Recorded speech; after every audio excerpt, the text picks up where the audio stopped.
Hey guys, how are we? So we're back on another Super Eyepatch Wolf video. What was the last one we did? What was that one? Oh, that was the current state of Shonen Jump. That was a good video. I love Super Eyepatch Wolf's videos. And this is why you should watch Mob Psycho 100. I am watching this because I've recently watched Mob Psycho 100. We did Mother's Basement's What's in an OP for Mob Psycho 100.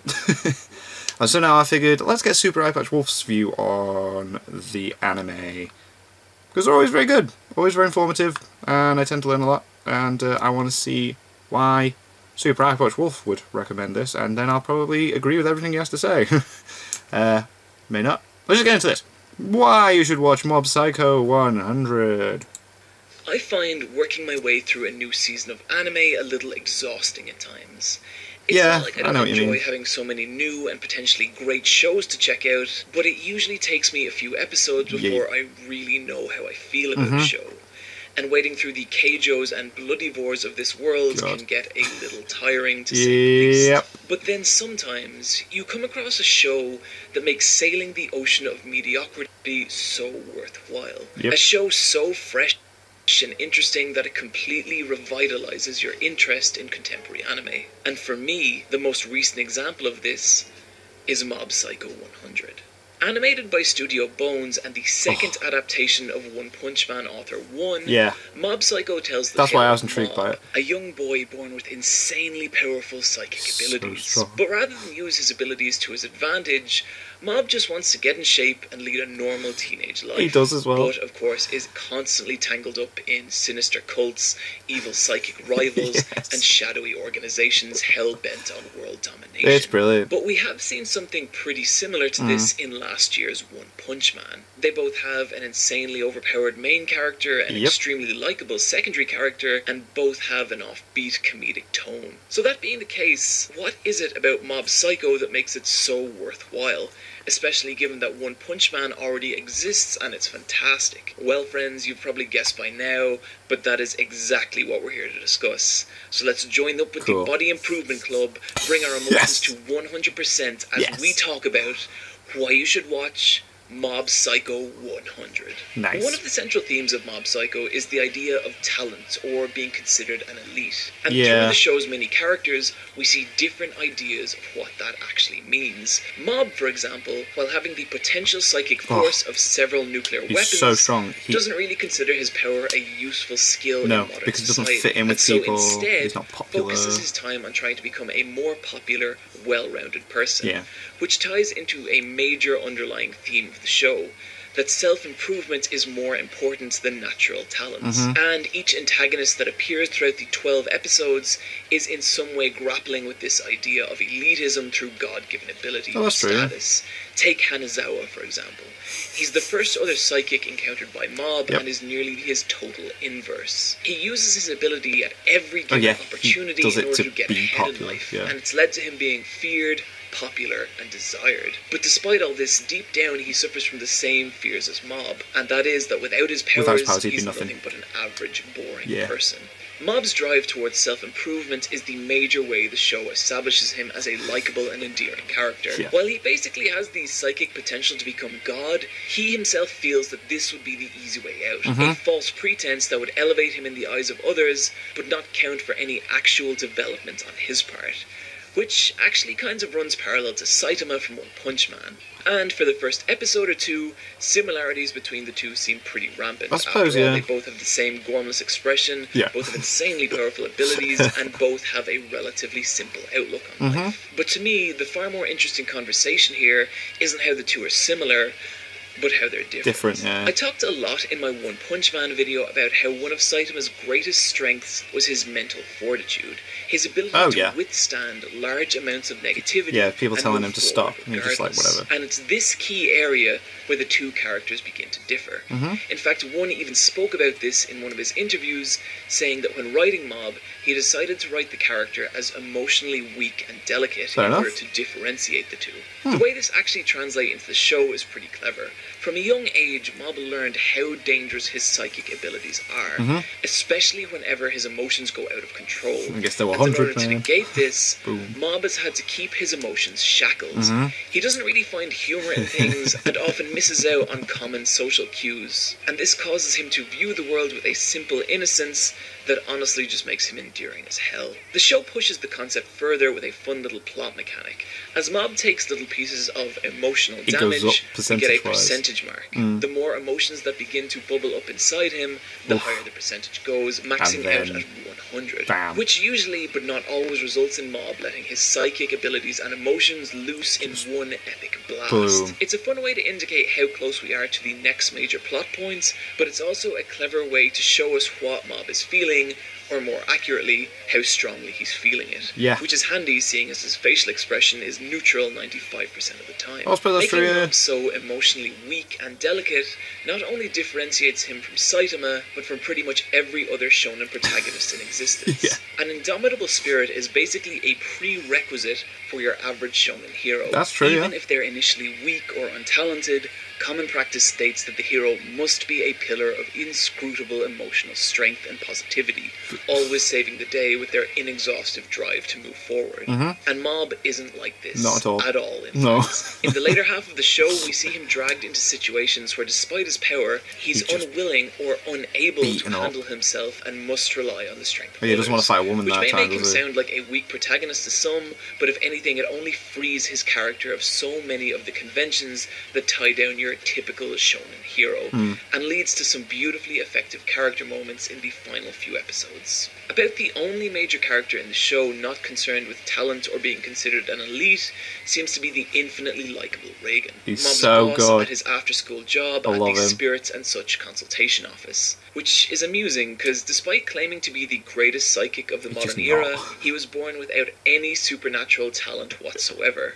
But despite this, he's consistently able to fool Mob and pretty much every other character in the show into believing that he is an ultra-powerful ESP user. And he does this by relying on his one specific area of God-given talent, his ability to manipulate others through sheer confidence and charisma. This is the kind of character I never get tired of seeing in fiction. The kind without any real standout physical or supernatural talents, but they've basically rolled a 10 in charisma and use it to survive in a world of monsters. Another great example being Izaya from Dorarara, a guy who's able to manipulate nearly every other character in the show purely by virtue that he understands how people tick and exactly what buttons to push in order to get what he wants. But while Izaya is more of a calculating genius, Reagan is much more a fly-by-the-seat of his pants kind of guy. Definitely, just and on the fly, just like... of the show comes from him trying to cover up his complete lack of psychic power with a basic knowledge of massage and rudimentary understanding of Photoshop. And if all else fails, a well-placed punch to the face, a method I both endorse and recommend. Watching Reagan consistently talk himself out of tough situations is entertaining as hell. But I think where he rises above your standard wacky trickster character is in his relationship to Mob. Due to Mob's innocence, he tends to believe every lie and half-truth that Reagan feeds him. And early on, it can feel like Reagan's taking advantage of Mob, using his abilities to make money while only paying the little guy $300 an hour. But later on in the series, we're shown exactly why Mob looks up to Reagan the way he does, and it's really pretty touching. Mob's other major relationship in the show is the one he shares with his seemingly perfect brother, Ritsu. And at first, it seems like the two have a really good fraternal relationship. Even more than that, Mob looks up to his younger brother a great deal. He's popular, he's good at sports, and he's a member of the student council. Basically everything Mob wants to be. But as the series goes on, we find out that Ritsu's feelings towards Mob are somewhat more complicated. While he obviously cares for his brother, he also fears him. He grew up terrified of upsetting Mob in any way, for fear that Mob would lose control of his powers like he did in one instance from their childhood. I don't want to say too much about where this plot thread goes, but suffice to say it makes for some of the most compelling character moments in the entire show. Great. The world of Mob Psycho is also worth a mention. While One Punch Man parodies superhero fiction in general, Mob Psycho is much more an acute parody of traditional shonen high school / Yankee-style manga, harkening back to things like Yu Yu Hakusho and JoJo's Part 4. It takes place in contemporary suburban Japan, and while this particular setting has been done to death in anime, it's the very particular and bizarre spin the show takes on it that keeps it feeling fresh and original.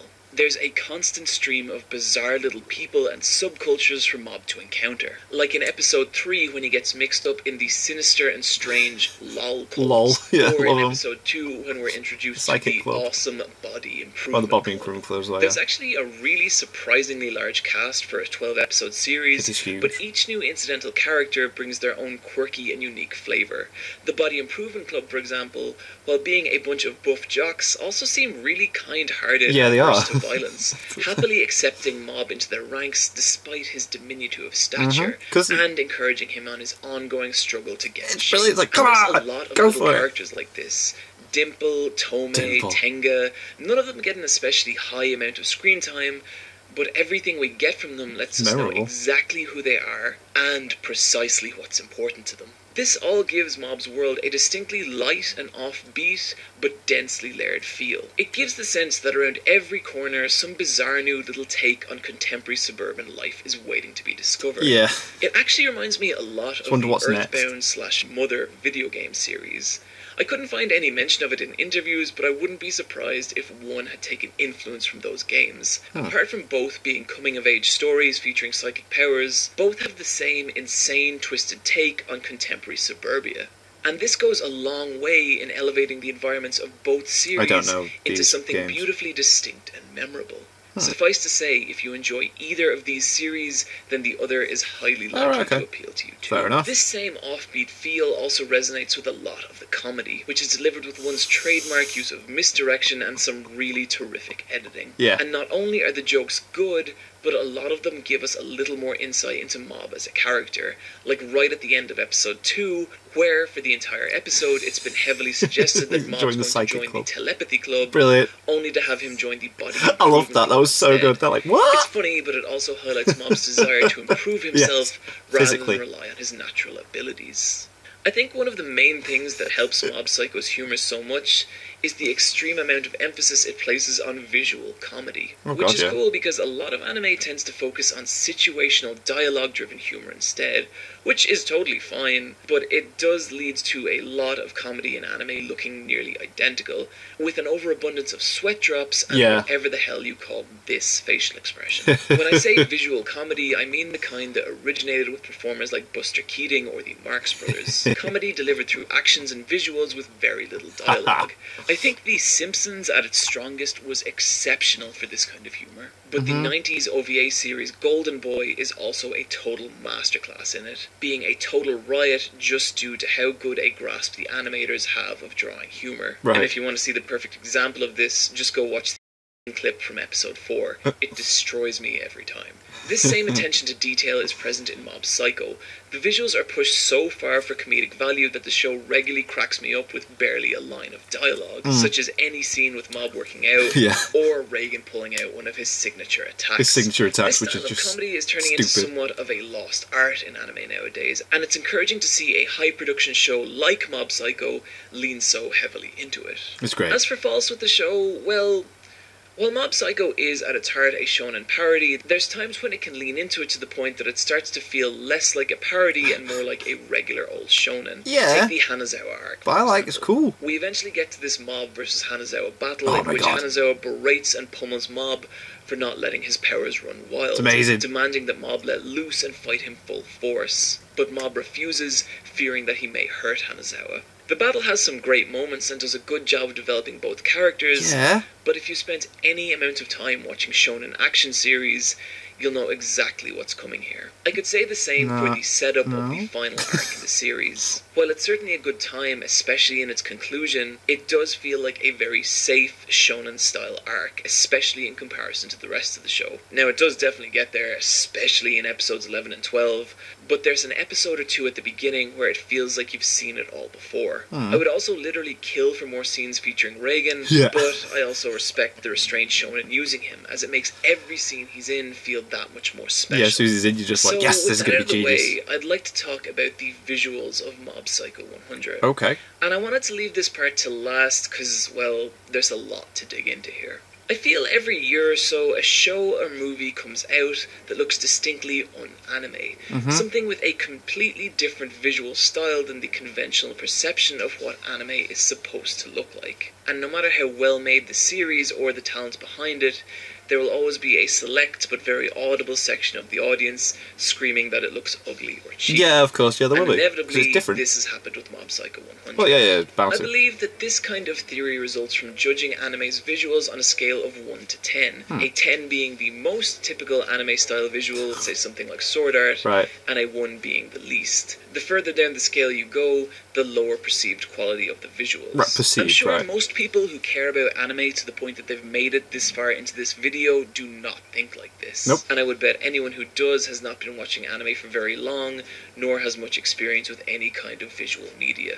Yeah, but nevertheless, I think it's important to point out what a fallacy this kind of thought process is, as it's basically boiling down the medium into a set group of interchangeable templates, which is kind of the exact opposite of what art is meant to be, and is also one of the main reasons a studio like A1 Pictures tend to catch so much flack, as they have very, very similar visual styles for most of their shows, even if those shows look fine in isolation. And to a point, I actually understand this way of thinking. It's the idea that every anime should be constantly aesthetically pleasing. Yeah. The idea that every shot should be pleasant looking. Yeah, but something sometimes you it adds to it if you change the animation. With this logic, you can see why some people would come to the conclusion that Mob Psycho 100 looks bad, as there's a lot of very simple shots with seemingly rudimentary drawing. But the thing is, this aesthetic is a conscious choice. Yeah. The characters don't look like this from any lack of skill on the animator's part. Just look at how well the hands are drawn in any given shot for proof of that. Yeah. So why do Bones choose to go with this style? Well, much like One Punch Man that came before it,